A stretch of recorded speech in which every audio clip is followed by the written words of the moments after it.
Hi guys, welcome back to the show. One of the things I get asked a lot about, and I think it's because it's kind of a rarity, is a 457B plan. So I'm going to ask some questions, give you some pros, some cons about it. Coming up next, Firefighter Financial Toolbox.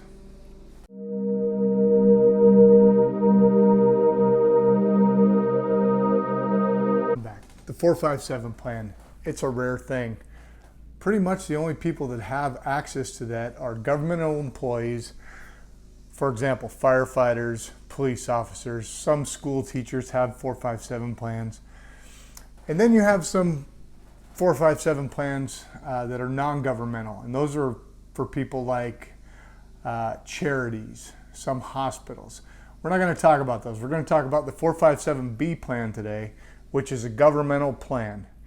It's a non-qualified retirement plan, very much like a 401k. In fact, we're going to talk about the similarities of 401k and the differences.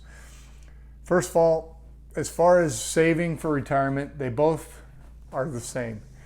You can have money taken out of your check, pre-tax, put away up to $19,000. You can do that in a 401k. You can do that in a 457b. The contribution limits are the same for both. Also, if you're 50 or over, of course, that goes up to $25,000 because you get the $6,000 catch up. Both plans can, when you terminate your employee, both plans can be rolled over either to another 457 plan. You can roll it into a rollover IRA.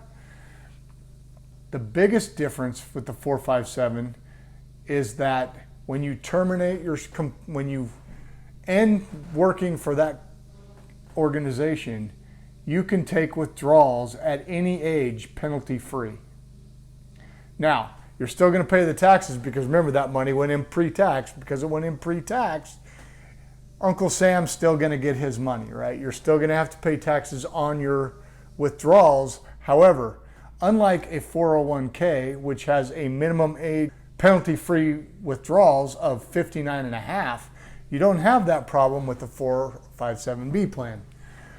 For example, in a 401k plan, often your employer gives you a match. Let's say the employer matches 6% of your salary. If you contribute 6%, they also contribute 6%. A little different. Very rare that 457 plans ever have matching contributions. And the reason being is if my employer put in 6% to my 457, that would count towards my $19,000 per year cap. Not a great deal there. So most places do not offer a match. However, if they do, they may give it to you in a separate account. Now, what are some of the other differences? One big difference with a 457 plan is in the last 3 years of your contract or your employment, you can do double contributions. So what does that mean? Let's say I told you 19,000 is the limit this year.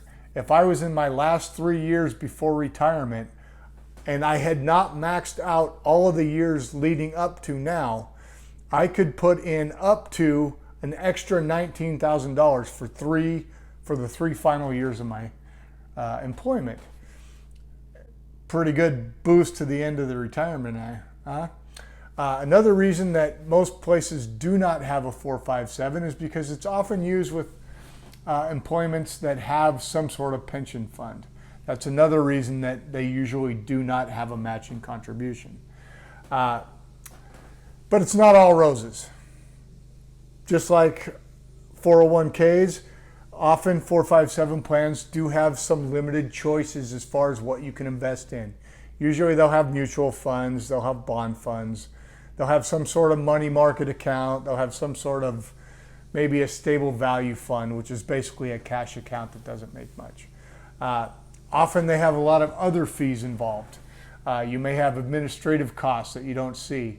First of all, always do your homework. If you're thinking about contributing to it, make sure you read the prospectus.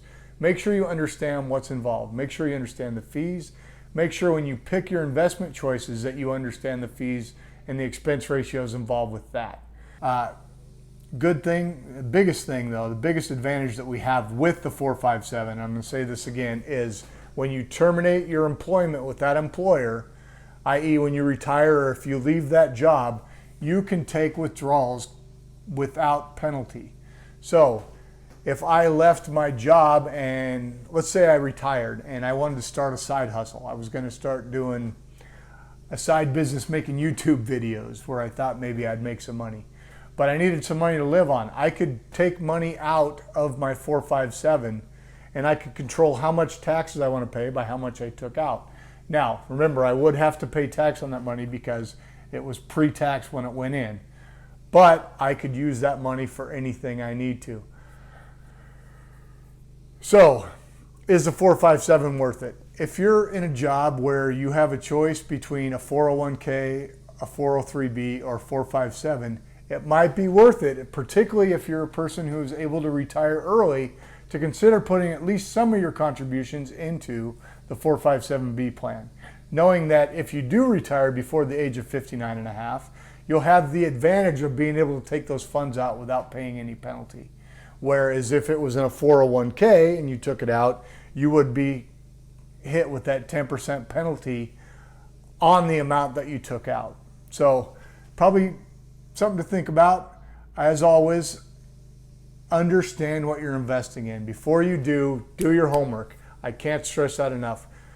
This might be the perfect answer for me, but it may not work for you and your individual situation. And as always, if you're on the job, stay safe. I'll be back again next week and we'll talk about something else. All right, thanks a lot.